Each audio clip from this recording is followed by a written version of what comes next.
இப்படி ஒரு 5000 ரூபாய் போட போறாருங்கிற ஒரு சின்ன செய்தி கூட ஒருத்தனுக்கு தெரியல. புலனாய்வு புலிகளுக்கு கூட புரளியா கூட எவனுமே சொல்ல. யூடியூப்ல துப்பறிவாளர்களா வச்சுக்கிட்டு ஒரு ஆண் பெண்லாம் உட்கார வச்சுக்கிட்டு பயங்கரமான கண்டுபிடிச்சு முதலமைச்சர் வீட்டுல என்ன நடக்குது, வீட்டுல என்ன நடக்குது, சமையல் கட்டுல என்ன நடக்குது, நான் கண்டுபிடிச்சேன்னு அள்ளி விட்டுக்கிட்டு இருக்கானுங்கல்ல.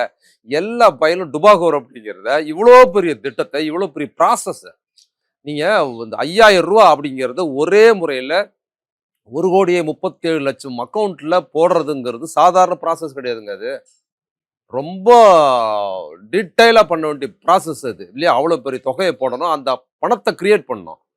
தமிழ்நாடு அரசு இப்போ பணம் கிடையாது. மாசம் மாசம் 1000 ரூபா கொடுக்கறதுக்கு தான் அவங்க கிட்ட பிளான் பண்ணி போறாங்க. இல்ல அதான் கேள்வியா எழுப்புறாங்க.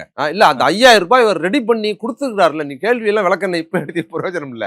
முன்னாலே நீ சொல்ல வேண்டியதானே, துப்பறியும் புலி, எதிர்க்கட்சி சிங்கம், அந்த பக்கம் அது இதெல்லாம் வச்சு நீங்க பேசுறீங்க இல்ல. திமுக அப்படி ஊழல் பண்ணிருச்சு, அங்க பண்ணிருச்சு, அவங்க வீட்டுல இப்படி வந்துட்டாங்க, இப்படி வந்து சொல்றல. இதை நீ சொல்லவே இல்லையே.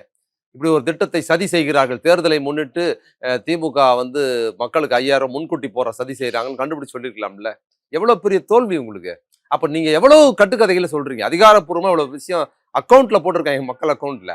அதை வந்து அவ்வளவு திட்டமா ஏன் அவர் பண்ணார்னா, இரவோடு இரவாக இதை தடுத்து நிறுத்துவதற்கு பாஜகவும் அதிமுகவும் சதி செய்ததை இரவோடு இரவாக 1 மணி நேரம் முன்னால அவர் பண்ணிட்டாரு. அதை முடிஞ்சு வச்சு. அதனால இவங்களால ஒன்றும் பண்ண முடியாதுங்கிறது ரொம்ப முக்கியமான ஒண்ணு.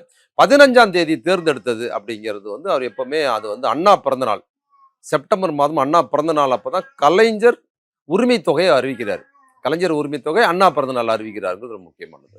இல்ல அப்ப சிறப்பு ஊக்கத்தொகை, கோடைகால ஊக்கத்தொகைன்னு ஒரு 2000 ரூபாய் போடுறாரு. அது ஓட்டுக்காக தானே பண்றாங்க. சரி இருக்கட்டும். நான் என்ன சொல்றேன், இந்த நலத்திட்டங்கள் ஒரு கட்சி வந்து ஆட்சிக்கு வந்து தான் சொன்னதை அறிவிச்சு நலத்திட்டங்கள் செய்யுது அப்படின்னா, எலெக்ஷன்ல வந்து அவங்க மீண்டும் ஜெயிக்கணுங்கிறதுக்காக தான் நலத்திட்டங்கள் நடைமுறைப்படுத்துவாங்கிறது பிரதானமானது.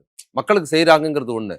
அப்ப திருப்பியும் ஜெயிக்கணுங்கிறதுக்கு தான் செய்வாங்க. இந்த 2000 ரூபாய் அவங்க செய்யறாங்க, நீங்க என்னமாலும் சொல்லிக்கோங்க. திமுக ஓட்டுக்கு காசு கொடுப்பாங்க, அதை மறைமுகமா கொடுப்பாங்க. ஆனா இப்ப நேரடியா கொடுத்துட்டாங்க. மாசம் மாசம் 1000 ரூபாய் கொடுக்கறது கூட தான் இப்ப சொன்னாங்க. மாசம் மாசம் 1000 ரூபாய் கொடுக்கறது கூட ஓட்டுக்கு காசு கொடுக்கற திட்டமா தான் இருந்ததுன்னு சொல்றாங்க. ஏதோ ஒண்ணு 2000 ரூபாய் திட்டத்தை அந்த பெண்களுக்கு முன்கூட்டி கொடுக்குறேன்னு அரசு சார்பா அறிவிச்சு கோடை காலத்துல இதை ஒரு நிவாரணமாக கொடுக்குறேன்னு சொல்லியே கொடுக்குறாரு.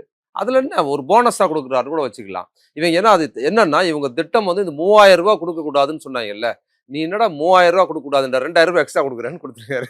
அவ்வளவுதான் லாஜிக்.